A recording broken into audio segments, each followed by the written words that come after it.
గత ప్రభుత్వం 41,000 కోట్ల రూపాయలు జాతీయ ఉపాధి హామీ పథకం కింద ఖర్చు పెట్టామని చెప్పి కేవలం 15,000 కోట్లు మాత్రమే ఖర్చు పెట్టిన అంటే కనిపిస్తున్నాయి రోడ్ల మీద మనకి ఖర్చుగా.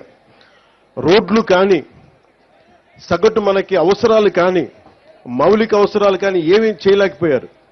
ఈ మిగతా 25,000 కోట్లు ఏమైపోయినాయో ఎట్లా వెళ్ళిపోయినాయో ఎవరికీ తెలియదు. అంటే నిజంగా ఒక పని జరగాలి అంటే గ్రామ సభ తీర్మానం చేయాలి.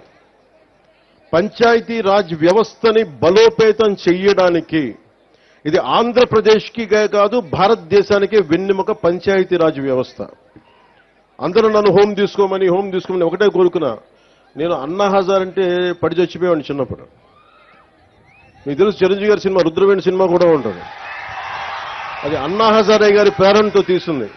అంటే ఒక సర్పంచ్ ఎంత బలవంతుడంటే ఎక్కడో మిలిటరీలో పనిచేసి రేలేగావ్ సిద్ధి మహారాష్ట్రలో రేలేగావ్ సిద్ధి అనే గ్రామానికి వచ్చి అక్కడున్న పరిస్థితులు చూసి అందరూ మద్యానికి బానిసై అన్ని మనకి కనీసం నీటి సౌకర్యాలాగా పొలాలు ఎండిపోతూ ఉంటే గ్రామానికి అభివృద్ధి నోచుకోపోతుంటే ఆయన ముందుకొచ్చి ఆయన సర్పంచ్గా అయ్యి ఆయన ప్రారంభించింది వాళ్ళ రేలేగావ్ సిద్ధికే కాదు మొత్తం దేశాన్నే కదిలించాడు. ఒక సర్పంచ్ కదిలించాడు.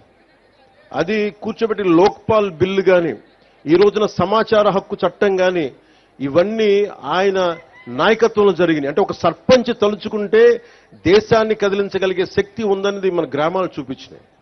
అలాంటి 13,326 పంచాయతీలు కనుక బలపడితే బలోపేతం అయితే నిజంగా అభివృద్ధి దిశ వైపు వెళ్తే మనందరం ఐక్యతగా ఉంటే ఆంధ్రప్రదేశ్కి ఎన్ని లక్షల కోట్లు వీళ్ళు అప్పు చేసిన అప్పులను తీర్చేయగలం. మనకు అంత శక్తి సమర్థత మనకు ఉంది.